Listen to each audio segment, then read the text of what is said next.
President Vladimir পুতিনের সাথে সাক্ষাতে রাশিয়া সফরে গেছেন সিরিয়ার প্রেসিডেন্ট আহমেদ আল শারা। বাশার আল আসাদের পতনের 1 বছর না যেতেই সিরিয়ার এই নেতার মস্কো সফরকে ঐতিহাসিক বলে মনে করছেন বিশ্লেষকরা।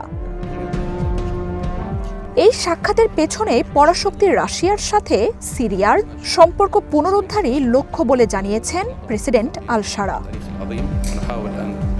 গত বছর ডিসেম্বরে বিদ্যুৎ গতির লড়াইয়ে সিরিয়ার ক্ষমতা দখল করে আহমেদ আল শারার নেতৃত্বাধীন হায়াত তাহরির আল শাম।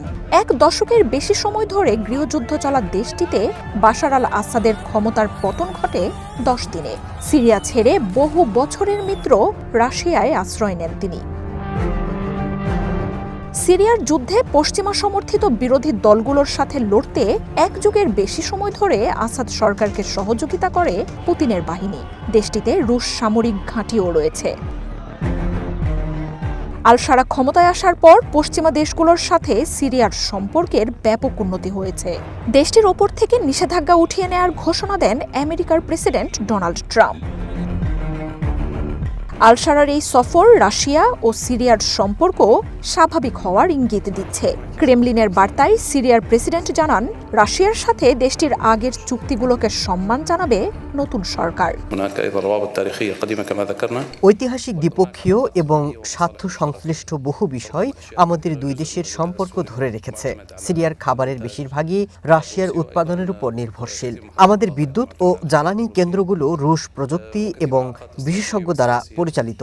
জাতীয় আন্তর্জাতিক ভূরাজনীতি এবং কৌশলগত বিষয় রাশিয়ার সাথে সংশ্লিষ্ট, আর আমরা সেই সম্পর্কে নতুন মাত্রা দিতে চাই।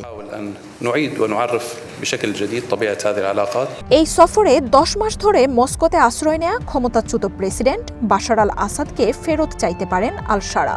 এমন গুঞ্জন উঠলেও এ বিষয়ে এখনও কোনো পক্ষ থেকে স্পষ্ট কিছু জানা যায়নি। বৈঠকে সিরিয়ার নতুন শাসকের সাফল্য কামনা করেন রুশ প্রেসিডেন্ট পুতিন। দুই দেশের বিশেষ সম্পর্কের কথাও তুলে ধরেন তিনি। সিরিয়ার জনগণের উন্নতি ও স্বার্থে মস্কো সহায়তার হাত বাড়াতে ইচ্ছুক বলেও জানান পুতিন। মস্কোতে আপনাদের পেয়ে আমরা আনন্দিত। এর আগে মস্কোর পাঠানো প্রতিনিধিদের গ্রহণ করায় ধন্যবাদ। সেসব আলোচনায় স্বার্থ সংশ্লিষ্ট অনেক বিষয় উঠে এসেছে। আমাদের পক্ষ থেকে সেসব বাস্তবায়নে প্রস্তুত। এরই মধ্যে সিরিয়ায় থাকা বিমান ও নৌঘাঁটিগুলোতে নিজেদের নিয়ন্ত্রণ প্রতিষ্ঠা করেছে মস্কো। দেশটিতে রুশ আউটপোস্টগুলো রাখতে আল শারা সরকারকে প্রস্তাব দিয়েছে মস্কো।